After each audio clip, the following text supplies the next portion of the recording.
इस वक्त की बड़ी खबर सामने आ रही है। केरल सरकार का बड़ा फैसला सामने आया है। केरल का नाम बदलने की तैयारी में है केरल सरकार। केंद्रीय कैबिनेट में बिल को आज मंजूरी मिल सकती है। केरल से केरलम करने का प्रस्ताव है। दक्षिण भारत की राजनीति में चुनाव से पहले एक बड़ा और प्रतीकात्मक धमाका हो सकता है।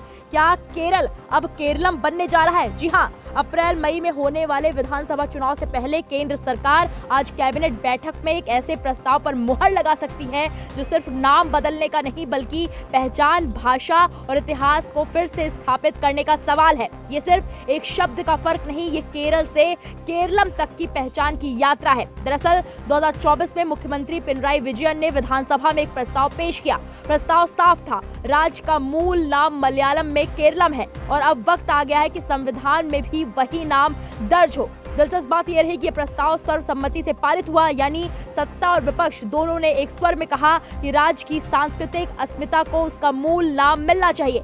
लेकिन कहानी यही खत्म नहीं होती। 2023 में भी ऐसा प्रस्ताव भेजा गया था जिसे तकनीकी आधार पर लौटा दिया गया था। उसके बाद संशोधित प्रस्ताव 2024 में दोबारा पारित हुआ। अब गेंद केंद्र सरकार के पाले में है। मीडिया रिपोर्ट्स के मुताबिक आज या आने वाली कैबिनेट बैठक में इस पर बड़ा फैसला हो सकता है। अगर कैबिनेट हरी झंडी देती है तो संसद में बिल पेश होगा। संविधान के अनुच्छेद 3 के तहत संसद को किसी भी राज्य का नाम बदलने का अधिकार है, लेकिन विधेयक पास होना जरूरी है। अब जरा राजनीति की परत भी समझिए।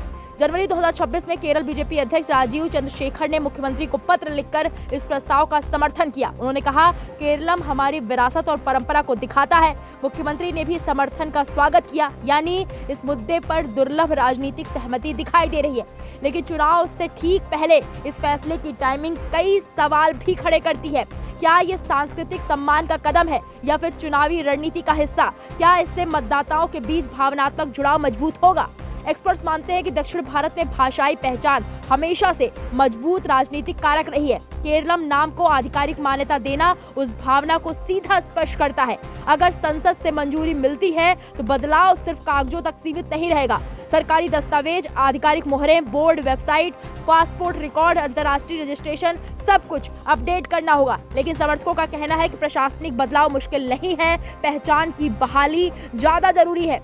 याद दिला दें कि देश में पहले भी नाम बदले गए हैं। बॉम्बे से मुंबई, मद्रास से चेन्नई, उड़ीसा से ओडिशा। हर बदलाव के पीछे एक सांस्कृतिक तर्क था। अब केरल से केरलम की बारी है। तो क्या चुनाव से पहले दक्षिण में एक नया राजनीतिक नैरेटिव तैयार हो रहा है? क्या केरलम सिर्फ नाम होगा या नई पहचान का प्रतीक? फिलहाल सबकी नजरें केंद्र की कैबिनेट पर टिकी हुई है। अगर हरी झंडी मिलती है तो जल्द ही भारत के नक्शे पर केरल की जगह केरलम लिखा होगा। नाम छोटा है लेकिन मायने बहुत बड़े। केरल से केरलम, पहचान की राजनीति या संस्कृति का सम्मान, फैसला आने वाला है और इसका असर दूर तक जाएगा।